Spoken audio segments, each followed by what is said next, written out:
boa tarde, ou boa noite, ou bom dia, sei lá que hora você está assistindo isso, né? Gente, vamos aí para a quarta aulinha introdutória de ondas, né? É realmente muita coisa nova, por isso que eu resolvi partir em tantos vídeos. No vídeo de hoje, eu vou falar sobre os espectros do som e da luz. Esse termo espectro, ele significa, em termos literais, fantasma. Então, é mais ou menos, mas é mais ou menos isso mesmo. Foi usado por Isaac Newton, quando ele fez aquele famoso experimento do prisma, que eu vou comentar um pouco mais para frente, para descrever as cores que estavam dentro da luz branca, como fantasmas que compusessem a luz branca. Você não as via, mas elas estavam lá. Então, a primeira coisa que a gente tem que lembrar para entender esses espectros do som e da luz é o conceito de frequência. Tá?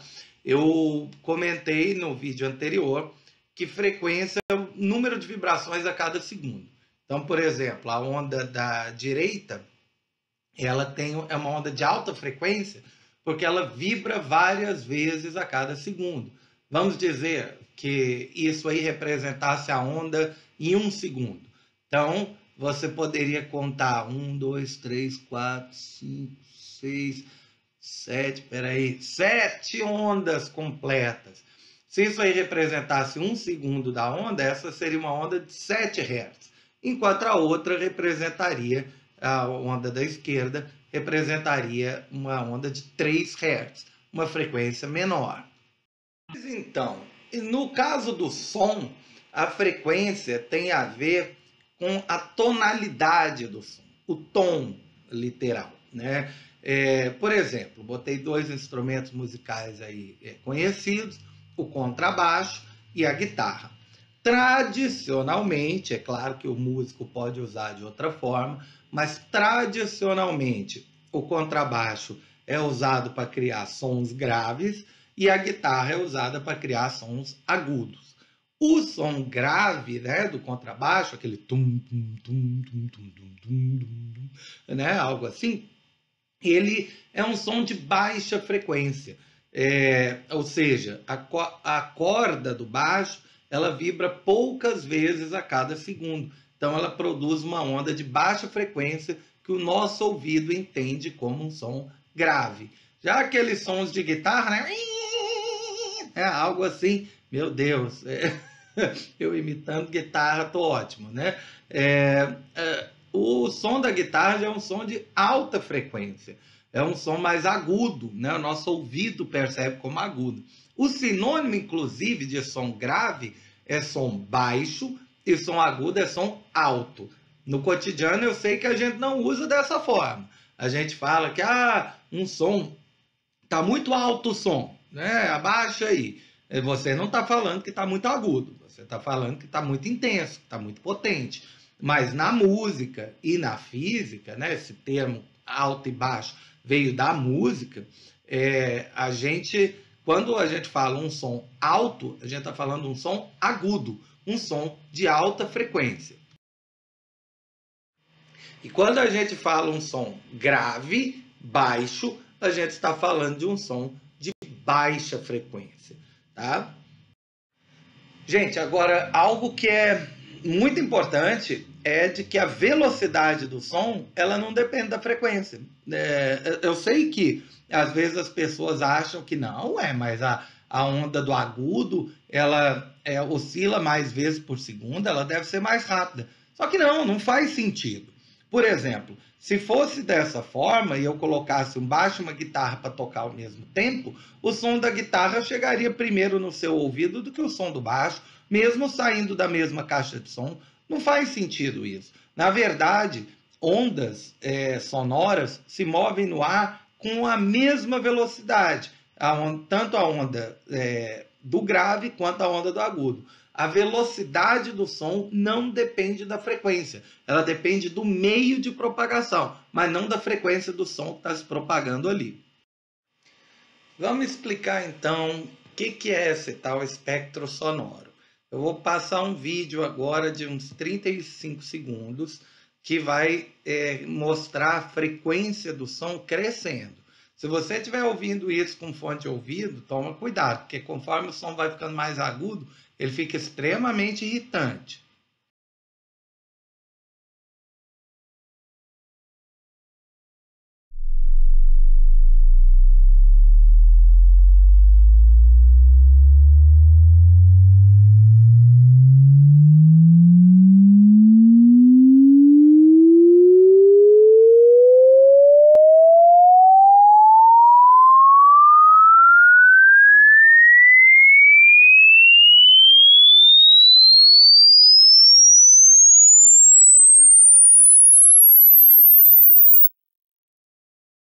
Percebido pelo vídeo anterior que a gente realmente não consegue ouvir nem todos os sons entre 20 e 20 mil hertz.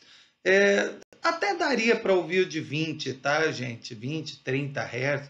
Talvez você não tenha conseguido ouvir por conta do fone de ouvido, que não é muito adequado para tocar sons muito graves.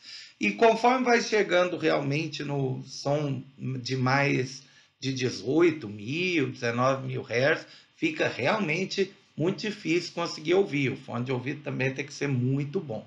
De qualquer forma, passou de 20 mil, é muito complicado que alguém consiga ouvir. E abaixo de 20 também, os seres humanos não conseguem ouvir. 20 e 20 mil hertz, tá? A frequência. Abaixo de 20 hertz, tem animais que conseguem ouvir, né? Tá mostrando aí uma baleia, golfinhos, tá? Eles conseguem ouvir o infrassom. Eles se comunicam pelo infrassom, que é um som de baixíssima frequência, que é menos absorvido na água. Então faz sentido nessa comunicação. E acima de 20 mil, tem animais que emitem ou também conseguem ouvir. Em particular, né, o morcego é um clássico exemplo que ele consegue ouvir o ultrassom, um som acima de 20 mil hertz, que é inaudível para o ser humano, mas não é que ele deixa de existir, ele continua existindo. Só nós não temos o equipamento auditivo para captá-lo. Já no meu caso, gente, que sou um jovem senhor, né, já passei aí dos 40, a gente começa a perder a audição das altas frequências.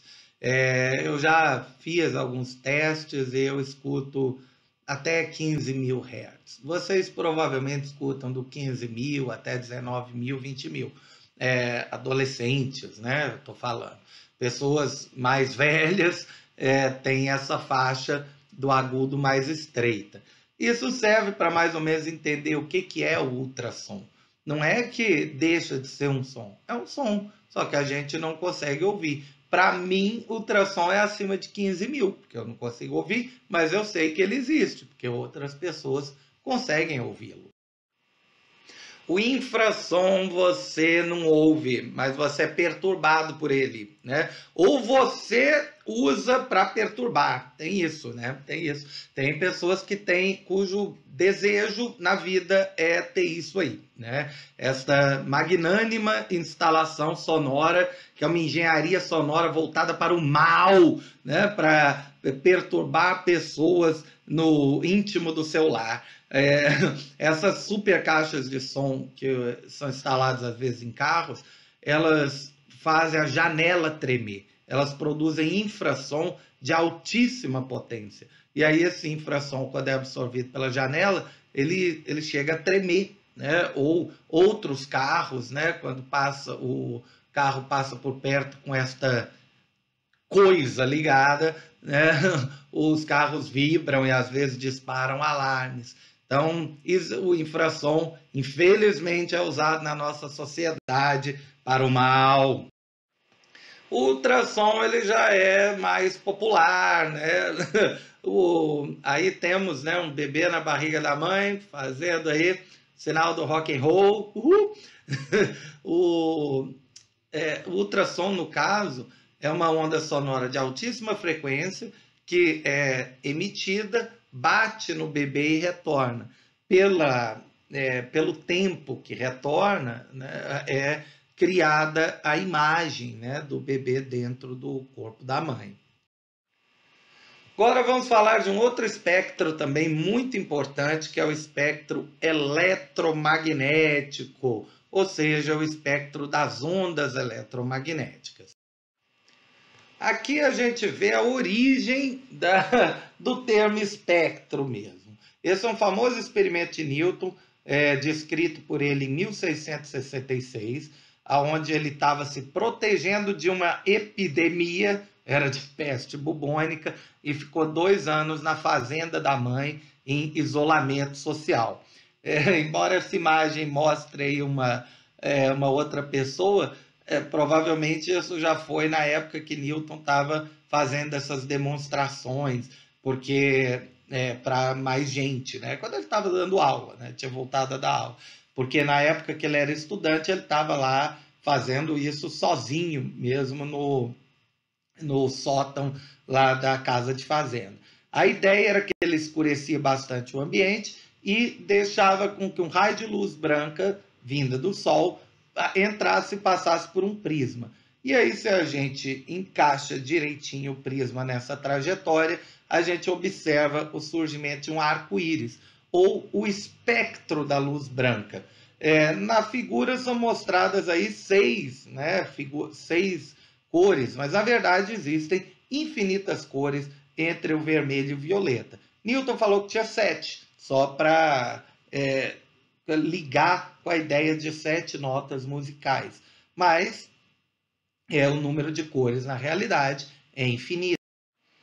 Aqui a gente tem uma representação do experimento de Newton feito atualmente. É bem fácil de fazer. Você nem precisa de um prisma, na verdade. Às vezes uma garrafa cheia d'água já permite isso aí. Uma quina de janela, a gente já observa, às vezes, o surgimento do espectro luminoso. E a ideia é que cada cor aí tem uma frequência diferente.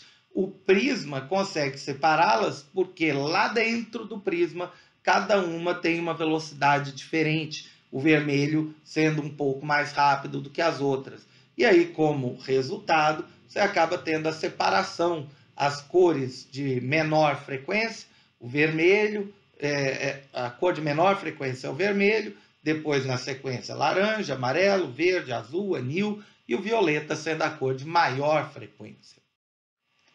Esta imagem ficou imortalizada na capa do Dark Side of the Moon, o disco do ano que eu nasci, do Pink Floyd.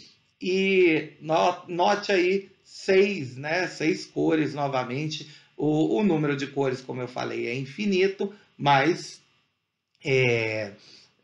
a gente tradicionalmente desenha 6 ou 7 mesmo. Isso é o espectro da luz. Mas acima do vermelho, ou melhor, antes do vermelho e depois do violeta, tem outras radiações. Tem, digamos, luzes invisíveis, que são as ondas eletromagnéticas que compõem o resto do espectro. Então, só para frisar, o vermelho é uma cor de baixa frequência, e aí a gente tem laranja, amarelo, verde, azul e violeta. O violeta sendo a cor de alta frequência. Gente, apesar da gente falar de frequência, é mais comum que se fale do comprimento de onda da luz. Só lembrando, né, as cores que têm baixa frequência vão ter alto comprimento de onda. A gente vai ver isso melhor no último vídeo aí sobre ondulatória, que é o próximo. Então, aí está representado o espectro da luz, né, do vermelho até o azul, né, ou até o violeta, no caso, só que a partir do comprimento de onda. Ele está nessa unidade esquisita, nm, que é o nanômetro. Nanômetro é 10 a menos 9 metros. A onda luminosa ela é uma onda de baixíssimo comprimento de onda, porque a frequência dela é altíssima. Aí dá para perceber o contrário, né? Enquanto no vermelho a frequência é baixa e no violeta a frequência é alta, o comprimento de onda é o contrário. O comprimento de onda do vermelho é o maior e o comprimento de onda do violeta é o menor. Mas algo importante é de que no vácuo, tá? No vácuo, a velocidade de todas aquelas cores é a mesma. É como o som no ar. No ar, o som grave e o som agudo se movem com a mesma velocidade. No vácuo, todas as cores, né, se movem também com a mesma velocidade, que é esse famoso 3 vezes 10 oitava metros por segundo. Na matéria é um pouco diferente, mas a gente vai ver essa variação só lá quando a gente falar de refração na ótica, tá? Lá para o fim do ano. Então aqui nós temos o espectro eletromagnético completo. À direita nós temos as radiações de alta frequência e à esquerda nós temos as radiações de baixa frequência. Dando uma ampliada, dá para perceber algo similar ao que eu mostrei aí para o som. Repare, conforme a onda vai aumentando a frequência, indo para a direita, né, na direção dos raios gama, o comprimento de onda vai diminuindo, a onda vai ficando, né, menor em tamanho. Enquanto as ondas de rádio, né, elas têm um comprimento de onda bem maior. Ondas de rádio de FM têm comprimento da ordem de metros. Nas micro-ondas já tem comprimento da ordem de centímetros, milímetros. O infravermelho já é um comprimento de onda menor que a espessura de um fio de cabelo. Enquanto um raio gama, o comprimento de onda já é da ordem do tamanho de um átomo. Gente, então foi aí a quarta aulinha, né, introdutória sobre ondas, tá? Muita coisa, eu sei, não dê, se necessário, assiste mais de uma vez e, claro, pegue a lista. Grande abraço para todo mundo.